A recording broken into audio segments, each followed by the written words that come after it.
আমি নারায়ণ দাস বলছি।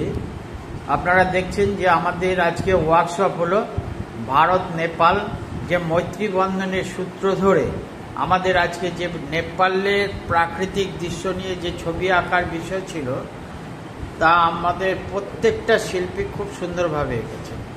আমাদের আর্ট রিপোর্টার যে অতনু দে, উনি যে একটা মানে খুব ভালো মাপের শিল্পী। আপনারা দেখছেন যে উনি শিল্পকর্মেও পারদর্শী। একদিকে যেরকম আর্ট রিপোর্টার হিসেবে আজকে সুনাম অর্জন করেছেন, সেই হিসেবে দেখুন ওনার ছবি অপূর্ব, যে ভারত নেপালের যে মৈত্রী বন্ধন তার ছবি অতনুদা আঁকলেন। আমি আরও দেখাচ্ছি যে প্রত্যেকটা ছবি আমাদের বিশিষ্ট বিশিষ্ট শিল্পীরা এখানে ছবি এঁকেছেন। দেখুন প্রত্যেকটা ছবি এখানে রয়েছে, কত সুন্দর এবং উন্নত মাপের ছবি। এই ওয়ার্কশপে আজকে আমাদের সবাই ছবি আঁকলেন। আর্ট হাইট, হ্যাঁ, যেটা টালিগঞ্জ থানার পাশে যে আমাদের আর্ট হাইট, সেখানে আমাদের এই ছবি প্রদর্শনী ছবি ওয়ার্কশপ হলো। প্রত্যেকটা ছবি এত সুন্দর।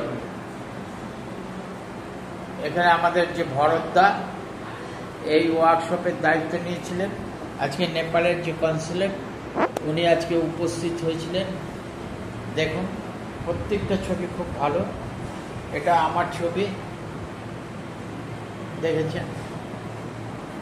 এখানে প্রত্যেকটা শিল্পীর ছবির কাজ এত উন্নত মানের। হ্যাঁ, এই রাজাবাবু এই ছবি এঁকেছেন, দেখুন এই যে এটা রাজাবাবুর ছবি।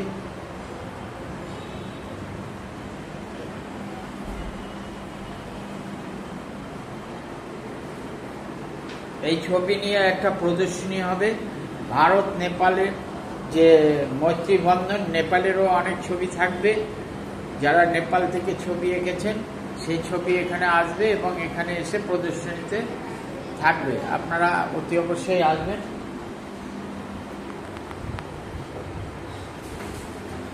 এখানে রাজাবাবু উপস্থিত আছেন। অতনুদে আবার দেখালাম। আজকে যারা মূল উদ্যোক্তা, আপনার নাম? গোপাল।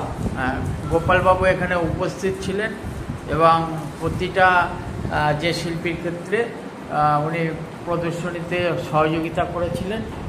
হ্যাঁ, আমাদের নারায়ণদা দাঁড়িয়ে আছেন। হ্যাঁ, নারায়ণদা আপনি কিছু বলুন। না, বেশি কিছু বলার ব্যাপার নেই। যে আজকে যে আমাদের যে অনুষ্ঠানটা হলো ওয়ার্কশপ, খুব ভালো।